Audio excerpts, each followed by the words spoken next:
મને વોટ્સઅપ પર રાજીનામું મળ્યું છે.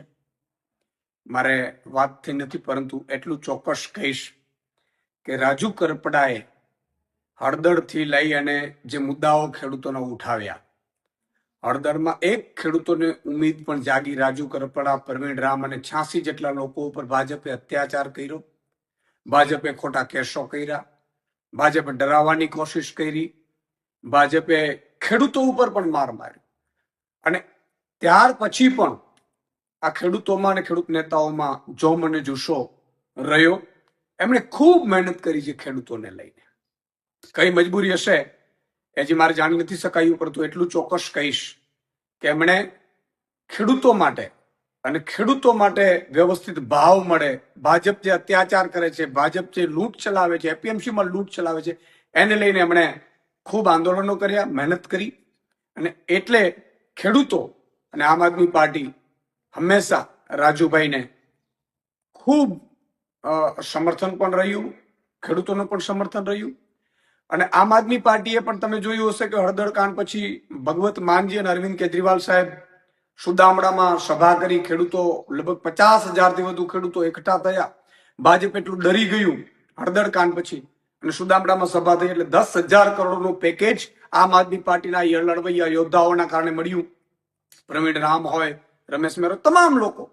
અને એનાથી પણ આગળ જતા આમ આદમી પાર્ટીએ તમામ જિલ્લાઓ, મતલબ ઝોનમાં 7 થી 9 ઝોન અમે લગભગ કિસાન મહાપંચાયતો કરી, જેમાં પણ ખેડૂતો ખૂબ ઉપસ્થિત રહ્યા, ખેડૂતો ખૂબ સમર્થન કર્યું. અને આ નેતાઓ અને ખેડૂતોના સમર્થનમાં અમે સાઇન કેમ્પેન ચલાવ્યું અને 13,000 ગામોમાં નાની મોટી મિટિંગો કરી, ખેડૂત પંચાયત કરી, ન્યાય પંચાયત, અને લગભગ 80,000થી વધુ ખેડૂતોના આપણે સાઇન કેમ્પેન લઈ અને સમર્થન મેળવ્યું. અને એ અમારું ડેલિગેશન એ ત્યાં ગયું, મુખ્યમંત્રીશ્રીને માનનીયને મળ્યા. પણ એટલું ચોક્કસ કહેશું કે ખેડૂતોને આમ આદમી પાર્ટીને એના લીડરો ઉપર ખૂબ ઉમ્મીદ છે. અમે ખૂબ સંઘર્ષમાંથી ઊભા થયેલા છીએ. ભાજપ હંમેશા કોશિશ એવી કરતી હોય છે કે લીડરો તૂટી જાય, લીડરોને સામ દામ દંડ ભેદ કરીને હેરાન કરવાની કોશિશ કરવામાં આવે. રાજુભાઈ સાથે સુધી મને હજી ખબર નથી, મારી વાત નથી થઈ. એટલે હમણાં 2 દિવસ પહેલા જ મારા ઘરે કાર્યક્રમમાં આવ્યા હતા.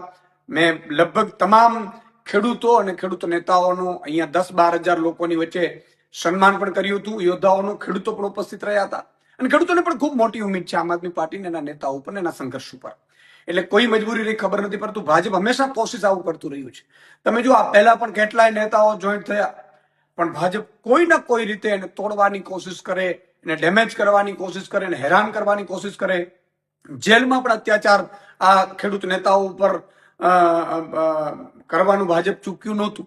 મેં જે રીતે જેલમાંથી આવ્યા પછી બધા જે આગેવાનો મળ્યા છે, ખૂબ અત્યાચાર કર્યા છે. યાર, એ લોકોનું વાંક શું હતું? અને હજી પણ કેસોના દબાણો આન તેન. એટલે મને લાગે છે કે ભાજપ છે એ કોશિશો આવી કરતી રહેશે, પરંતુ આમ આદમી પાર્ટીને એનો એક એક નેતા અને એક એક સંઘર્ષશીલ ખેડૂત એ હંમેશા પોતાના સત્ય માટે લડતો રહેશે. રાજુભાઈ સાથે મારી વાત થઈ નથી, પરંતુ એટલું ચોક્કસ કહીશ કે મજબૂત નેતા છે, ખૂબ મહેનત કરી છે, સંઘર્ષ કર્યો છે અને લોકો માટે લડ્યા છે. જય જવાન, જય કિસાન.